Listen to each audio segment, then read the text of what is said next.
మిత్రులారా అందరికీ నమస్కారం. మరో వార్తతో మీ ముందుకు వచ్చాను. ఉపరాష్ట్రపతి జగదీష్ ధన్కర్ మన న్యాయ వ్యవస్థపై కీలక వ్యాఖ్యలు చేశారు. వివరాల్లోకి వెళ్తే, ఇటీవల జరిగిన కొన్ని సంఘటనలను పరిశీలిస్తే న్యాయ వ్యవస్థ, శాసన వ్యవస్థ, కార్యనిర్వాహక వ్యవస్థల మధ్య సమన్వయం లోపిస్తుందా అన్న అనుమానాలు కలుగుతున్నాయి. చట్టాలు చేయవలసిన శాసన వ్యవస్థ స్థానంలో న్యాయ వ్యవస్థ పనిచేస్తుందా అనిపిస్తుంది.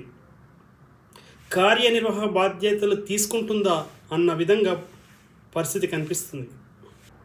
ఈ విషయంపై చర్చ జరగడానికి ప్రధాన కారణం, తమిళనాడు గవర్నర్ ఆర్ఎన్ రవి 12 బిల్లులను చాలా కాలంగా ఆమోదించకుండా వదిలిపెట్టారు.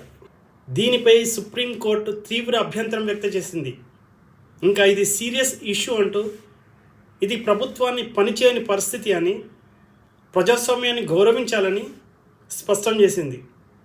ఇదే సందర్భంగా రాష్ట్రాల నుండి వచ్చిన బిల్లులపై గవర్నర్లు, రాష్ట్రపతి గడువులో నిర్ణయం తీసుకోవాలని వారి పాత్రపై స్పష్టతనిచ్చింది. అయితే దీనిపై స్పందిస్తూ ఉపరాష్ట్రపతి జగదీప్ ధన్కర్ కోర్టు తీర్పుపై తీవ్ర వ్యాఖ్యలు చేశారు.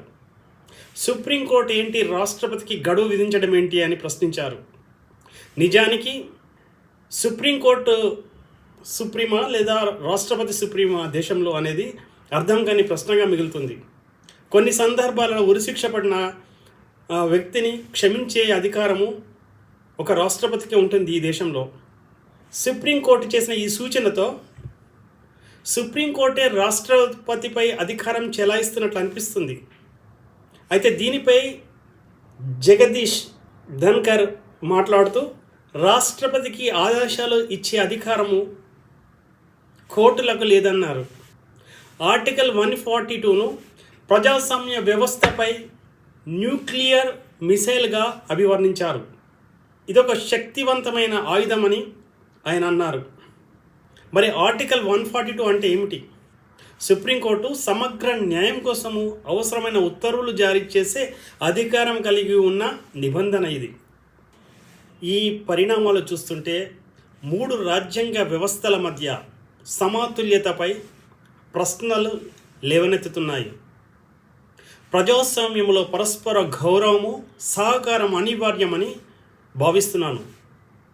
మరింత సమన్వయంతో పాటించి దేశ పురోగతికి కావలసినటువంటి చట్టాలను చేసి దేశాన్ని, దేశ భవిష్యత్తును ముందుకు నడిపించాలని భావిస్తున్నాను. మిత్రులారా, మీరేమనుకుంటున్నారు? మీ అభిప్రాయాన్ని కామెంట్ చేసి తెలపగలరు. జై హింద్.